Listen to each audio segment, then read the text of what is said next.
E já estamos de volta com o programa Eventuais com Antônio Budal. Acompanhe o prosseguimento. Palestrante. Nome: Marco Antônio Negrão. Está vinculado ao Centro Espírita Ildefonso Correia, onde atua como coordenador, editor e membro do Conselho Deliberativo. Na Federação Espírita do Paraná, atua como colaborador do Departamento de Unificação e Expansão do Movimento Espírita, do CEP, Centro de Estudos e Pesquisas Espíritas. Profissionalmente, atua como gerente-geral da Federação Espírita do Paraná.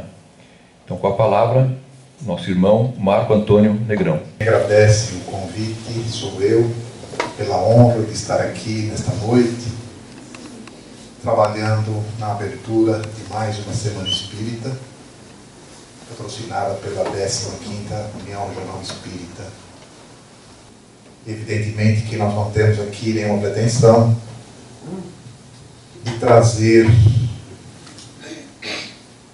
situações nas quais a gente possa se sentir atingido pelas observações que faremos.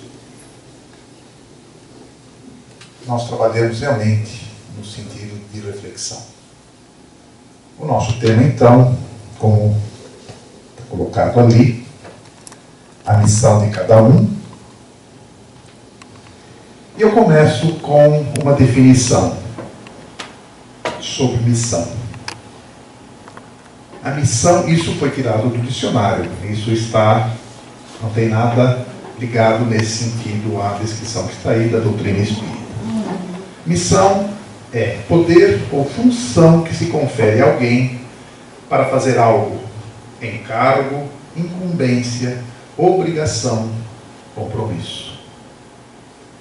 Eu vou pegar os dois últimos esclarecimentos, as duas últimas palavras que esclarecem o que seja missão, para que nós comecemos então a fazer algumas reflexões. O que viemos fazer aqui? Não aqui neste ambiente, mas a oportunidade que Deus nos deu de estarmos reencarnados neste momento, na condição que temos de homem, de mulher, na doutrina espírita, como profissionais que somos, cada um na sua função, no seu trabalho. O que nós viemos fazer aqui? O que Deus deseja de nós? Qual a finalidade de nós vivermos? A espiritualidade nos diz que nós tivemos a oportunidade de reencarnarmos com uma finalidade que é a de evoluirmos. Então, essa é uma das nossas missões. Quando nós reencarnamos, nós temos realmente esse compromisso, essa obrigação de trabalharmos para o nosso crescimento. E eu digo obrigação por uma razão muito simples. Eu imagino, eu sou da área da administração, e uma das matérias que a gente sempre estuda na administração é planejamento. Planejamento estratégico, planejamento operacional, tático. E quando nós reencarnamos, é feito um grande planejamento para que nós possamos atingir as finalidades da nossa reencarnação, os nossos compromissos que assumimos com os nossos bondosos amigos espirituais que nos assessoram na reencarnação. Imaginem a quantidade de elementos, de situações, de alternativas que a espiritualidade precisa se preocupar para que a gente, ao reencarnar, tenhamos sucesso na nossa reencarnação. O gênero que vamos reencarnar, homem ou mulher, a profissão que vamos desempenhar, as famílias que vamos constituir, o ambiente onde nós seremos inseridos para esta tarefa, o ambiente de trabalho, os amigos, a sociedade onde eu estou. Porque tenho certeza, nada disso é por acaso. Absolutamente nada. Então nós fazemos com que a espiritualidade mova uma quantidade enorme de elementos, situações, possibilidades, para que nós possamos, num determinado momento da nossa existência, numa existência futura, estamos vindo do mundo espiritual, que a gente então trabalhe para o nosso crescimento. Então é importante que nós reflitamos sobre isso. Para que é que eu estou aqui? Estava conversando agora há pouco com a Cássia e com o Tiago, e a gente começa a olhar, quando nós olhamos, quando nós deparamos aquilo que acontece ao nosso redor, de quantos companheiros se perdem muitas vezes por más decisões. Que nós façamos essas reflexões. Como eu disse, fomos criados simples e ignorantes, tendentes à perfeição. Ou seja, dentro de nós temos o germe da perfeição. A espiritualidade nos coloca com todas essas letras. Seremos, sim, um dia espíritos perfeitos. O problema é quando eu atingirei esta condição. Aqueles espíritos que querem o nosso mal, aqueles espíritos brincalhões que não têm nenhuma ligação conosco, mas gostam de brincar, eles vão jogando iscas. Jogam iscas. E a gente vai pegando.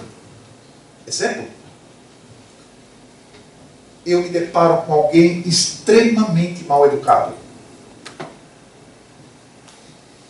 E ele, na sua grosseria, me ataca. Se eu já me transformei, é problema dele, não é problema meu. Eu vou tratá-lo bem. Porque se eu tratá-lo no mesmo nível, eu sou tão mal educado, agressivo quanto ele.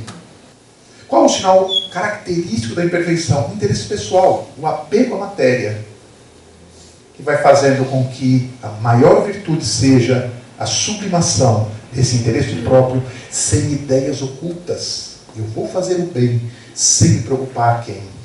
Eu vou fazer o bem sem precisar ou sem esperar nada em troca. Qual o objetivo da encarnação dos espíritos? Pergunta 132.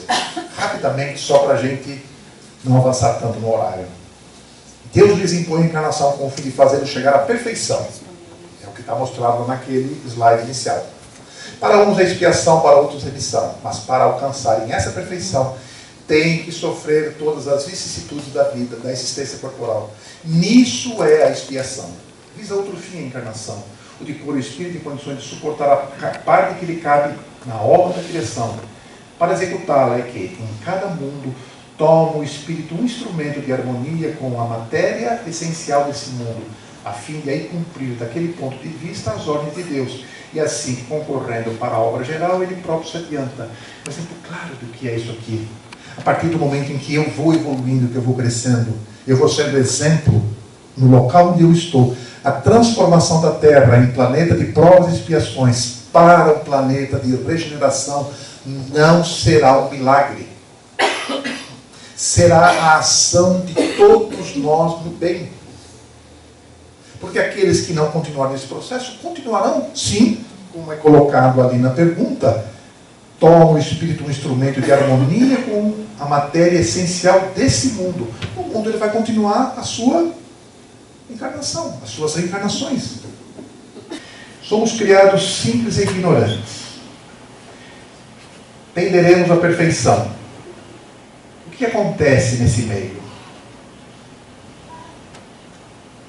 Nós desenvolvemos as sensações, desenvolvemos o instinto, desenvolvemos a inteligência, desenvolvemos o discernimento, e o passo seguinte é a perfeição. Nós já passamos por este item, estamos trabalhando a inteligência. A inteligência que vai fazer com que nós, neste processo, vamos desenvolvendo o nosso livre-arbítrio. O discernimento é a capacidade que eu tenho já de fazer escolhas. Porque muitas vezes ainda, mesmo tendo já o nível de inteligência superior em relação a outros elementos da natureza, nós ainda fazemos más escolhas. Os bens terrenos, eles fazem com que a gente viva momentos felizes. Mas a verdadeira felicidade está ligada à vida moral, à vida espiritual. E aqui eu quero usar, vou colocar todas.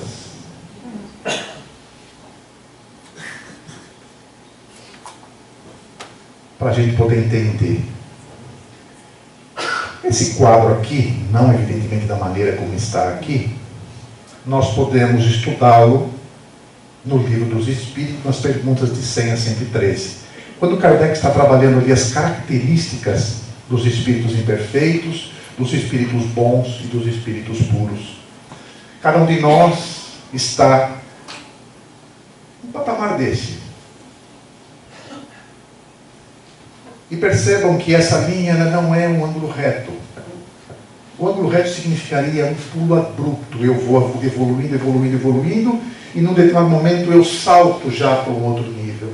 Não é assim que funciona. A natureza não dá saltos. Eu vivencio, eu estagio nessa linha. E vou vivenciando as minhas existências, as minhas realidades, vou adquirindo experiência, vou desenvolvendo minha capacidade intelectiva para fazer as minhas decisões, e a partir de um momento eu começo realmente a ascender, ainda como espírito imperfeito, até atingir o próximo estágio, que são os espíritos bons, que é onde nós conseguimos as nossas elevações.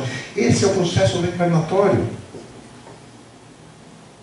As nossas experiências vão fazendo com que a gente vá avançando no sentido da perfeição, como foi mostrado. Então, neste processo já, quanto tempo a natureza investiu para lapidar a máquina física? Esse instrumento que Deus nos deu, para que esse espírito, que somos nós, habite a esse organismo. Quanto tempo? Nós éramos assim. Piores do que isso, inclusive. Preparando este organismo físico para receber espíritos numa outra condição espiritual. Porque a espiritualidade entende que neste processo, recebendo espírito de uma outra categoria espiritual, nós seremos arrastados pelos bons exemplos e a gente consiga evoluir um pouquinho mais rápido. Isso está em Transição Planetária de Manuel Fernando de Miranda. Quem não leu, leia, vale a pena. Mas nós vamos percebendo então que nesta condição, quanto tempo levaremos para estruturar os mecanismos da alma? O corpo ele está evoluindo. Nós estamos sob a égide da lei do progresso.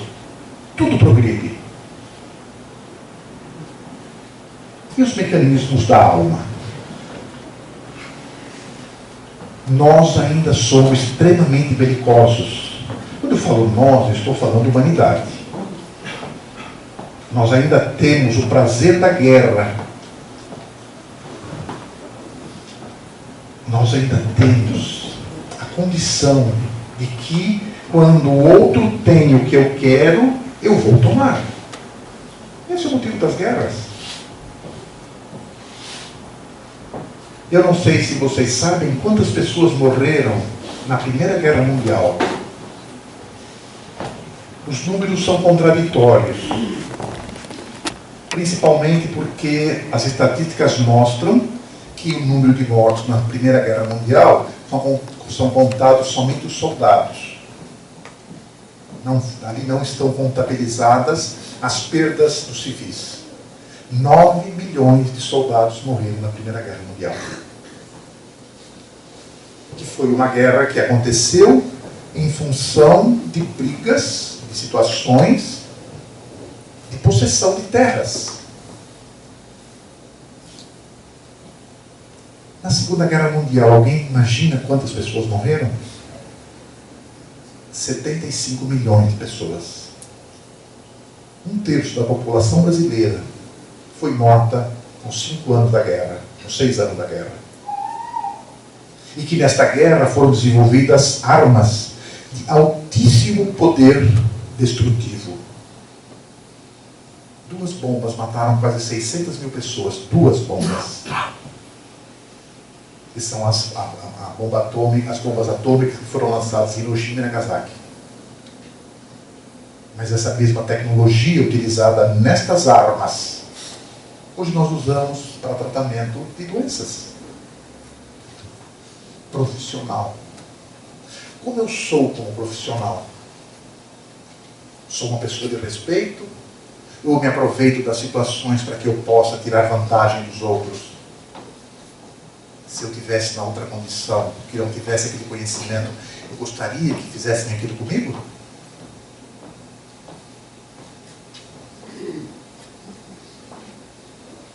Como pais, a responsabilidade que temos de receber os nossos filhos como espíritos que necessitam da nossa ajuda para crescerem e evoluírem. Quando nós conseguimos identificar as suas más tendências e vamos trabalhando todas elas para que eles se melhorem a cada dia, para que quando atingirem a maturidade ou forem já para uma nova vida, a vida espiritual, possa ter valido a pena todo o esforço que nós tenhamos feito. Porque nós assumimos o compromisso, sim, de receberem os nossos filhos para trabalharmos naquilo que eles necessitam. Como eu sou como filho. O que eu faço para os meus pais? Mesmo aqueles pais que não tenham sido os melhores pais do mundo, mas nós nunca podemos nos esquecer que foram eles os artífices que nos possibilitaram reencarnar. Respeitemos. Como eu sou como amigo? Eu sou aquele amigo da onça? Ou eu sou um amigo verdadeiro, que estou sempre à disposição daqueles que eu considero meus amigos, de oferecer um ombro quando necessitam? Quantas vezes nós recebemos pessoas, aqueles que trabalham no atendimento fraterno sabem do que eu estou dizendo. Muitas pessoas querem somente falar sobre o seu problema. Eles querem alguém que os ouça. Quando eu sou como cidadão, a nossa cidade, o nosso estado e o nosso país depende da minha ação como cidadão. Nós não podemos reclamar de tudo que está acontecendo no nosso país, infelizmente. Primeiro, que tudo que acontece é reflexo da nossa sociedade. Segundo, eles estão lá porque nós votamos. Tenhamos consciência na próxima eleição e coloquemos lá quem realmente merece. Porque eu não posso reclamar do que eles estão, porque eu os coloquei lá. Quando eu falo eu, evidentemente, eu estou dizendo aqueles que votaram. Mas eu pergunto aqui, quem daqui se lembra o seu voto em vereador? Para poder cobrar dele o que fez, o que ele está fazendo. Se na próxima eleição ele não fez aquilo que se comprometeu, não votemos mais, não se dê mais esse voto a ele. Vamos procurar um outro.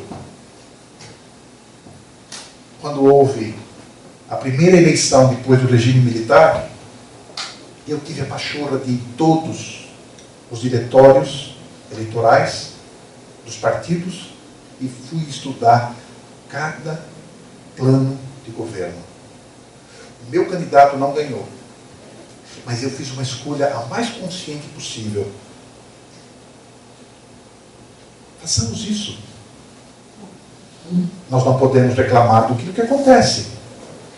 Eu não posso reclamar que o trânsito da minha cidade seja ruim, porque eu contribuo para que ele seja ruim. Eu não posso reclamar que a minha cidade é suja, porque eu jogo papel para todo mundo com outras pessoas. Ah, mas os outros jogam. Problema dos outros. Nós não dissemos que a minha transformação moral não depende dos outros, depende da minha iluminação interna. Se eu estou consciente que eu não deva jogar papel na rua, não vou eu jogar. E se eu puder dizer àqueles que jogam, para que não o façam, façamos. Que não joguemos a garrafa PET na rua.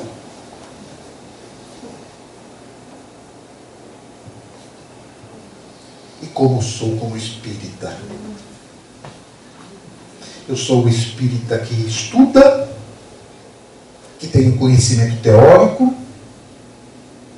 Eu sou o espírita que estudo, tenho um conhecimento teórico e aplico no meu dia a dia a tudo aquilo que eu aprendo, que é muito simples, em teoria.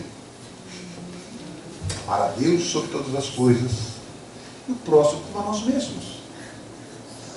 O que distingue o espírito, o verdadeiro espírita, é o esforço que empreende para se modificar a cada dia. Essa é a nossa missão. Termos a condição de, no dia que retornarmos ao mundo espiritual, possamos nos dizer completistas. Porque não haverá ali nenhuma mesa bonita como essa, com juízes esperando que nós nos justifiquemos. Nós nos confrontaremos com os nossos compromissos, com o nosso anjo guardião que avalizou a nossa reencarnação. E ele vai se sentir muito triste de todo o esforço que foi feito que nós não tenhamos cumprido. No centro espírita onde trabalho, sou trabalhador da mediúnica. Quantas e quantas vezes recebemos espíritos que se comunicam, chorando, dizendo de que perderam mais uma oportunidade de crescimento. E fazem a pergunta: quando será a próxima vez que Deus me permitirá reencarnar? Quando será? E aqui, como todo homem de exatas, eu começo a fazer conta. Não li isso em livro nenhum da doutrina. Mas é só fazemos uma conta muito rápida. A espiritualidade nos diz que nós temos espíritos ligados ao planeta Terra, espíritos desencarnados. 4 vezes mais dos espíritos que estão encarnados. Se nós somos 7 bilhões de seres encarnados, nós temos, do outro lado da vida, 28 bilhões de espíritos aguardando a oportunidade, correto? São 35 bilhões de seres, 28 mais 7, 35, correto? Quando será a próxima vez? Olhemos a taxa de natalidade e a taxa de mortalidade. Quando será a próxima vez que nós teremos a oportunidade de reencarnar para continuarmos o nosso processo evolutivo? Porque nós ainda, espíritos imperfeitos que somos, porque nós habitamos um planeta de provas e expiações, como foi mostrado no slide, e aquilo foi tirado do capítulo que fala sobre muitas moradas na casa de meu pai. Quando será a próxima vez? E nós, neste estágio, somente evoluímos quando estamos nesta condição de encarnados, em que nós temos a oportunidade de mostrar que estamos aprendendo as lições. Obrigado mais uma vez, prazer imenso estar aqui com vocês e até uma próxima oportunidade. Muita paz, muita luz a todos. E terminamos mais um programa Eventuais com Antônio Budal. Agradecemos sua amável companhia. Retornaremos numa próxima oportunidade com outros assuntos de maior relevância. Ou seja, sempre segundas-feiras, às 20 horas, nesse mesmo horário, aqui nesta emissora. Até a próxima.